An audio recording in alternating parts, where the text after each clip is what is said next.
So this girl, Greta Thunberg, went in front of the UN and is kind of now the face of climate change activism. And there's a discussion going on about how can you criticize a young girl? How can you criticize a child? Is there a way to do it? Are you allowed to do it? And things like that.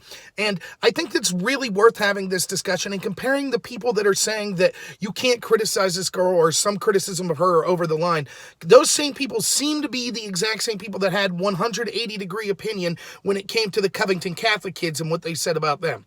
Now, I'm not talking about anonymous online people. I'm going to be talking about people in the media, academia, entertainment industry that are kind of in the public eye and that actually have the ability to influence popular opinion and things like that.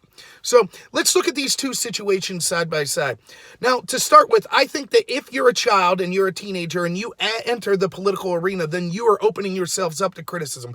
Your age shouldn't shield you from any type of criticism, and that's if you're Republican, Democrat, liberal, conservative, any of them. That's how I truly feel.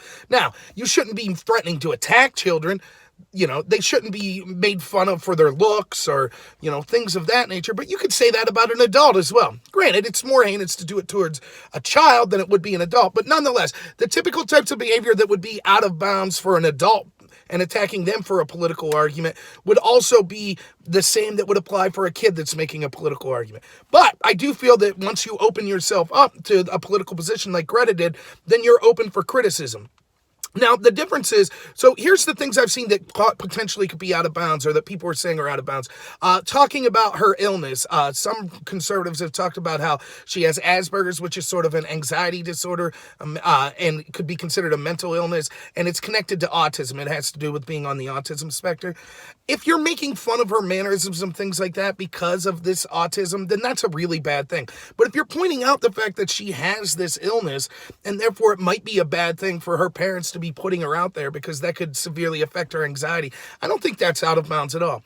In fact, most of the criticism I've been seeing being leveled at Greta is that she doesn't know what she's talking about, or that it's unfair that her parents and that these handlers put her out there to be the face of an agenda. And that's an argument I agree with. I don't care if it's on the right or the left. I think it's a really shady thing to put a kid out that doesn't have the knowledge and it's just kind of repeating talking points and make them the face of an agenda. We could do this with anything. I saw people say, well, if we appoint a kid the head of the NRA, does that mean that we can no longer criticize the NRA? Or people that are against illegal immigration. What if you're from one of these schools in Maryland where illegal immigrants have been sexually assaulting children? If one of those children speaks out and says, this is all because of the Democrats are all evil, would the media say, oh, well, yes, we have to listen to them? How brave of that child to say that. No, we should be allowed to say, look, just because you're a child doesn't mean that you're beyond reproach or that somehow your opinions are more well thought out or more factual than other people. And so that's where I see a lot of the criticism coming from. But the same people on the left, like I've seen Dan Rather, I saw a bunch of people in the media that are like, oh, this girl's so brave and how dare the right attack her, are the exact same people that went after the Covington Catholic kids, Nick Sandman, the kid that had the Native American beating the drum in his face in particular. They were saying things like he had a punchable face. There were blue check marks saying that if you see him, fire upon him, or that they should be put in the school and the school set on fire.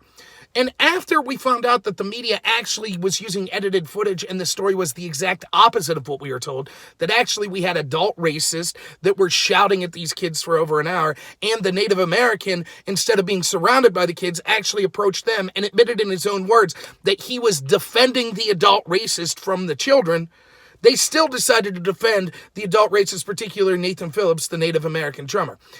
After they realized that they were caught using edited footage and the story was completely the opposite of what they said, that these kids were the ones being harassed, did they say, oh, we're bad, we offer an apology? No, instead what they did was they started to look at the school from years past before these kids were even students there and say, this proves that somehow this sort of attack on them was justified. It was really a repugnant thing. I don't see any of that with Greta Thunberg. I don't see people making threats like that.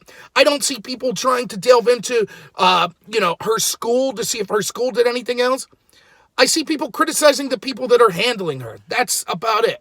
And I have seen some insensitive stuff saying that she looks evil or something like that. That's not my cup of tea, but in the end of the day, it's not really a big deal. People were saying that Sandman looked smug and looked terrible and a typical right-winger or a typical privileged conservative. That stuff was of less concern to me than the actual smearing them and trying to make them look like evil people, these Covington kids, in the media using edited footage.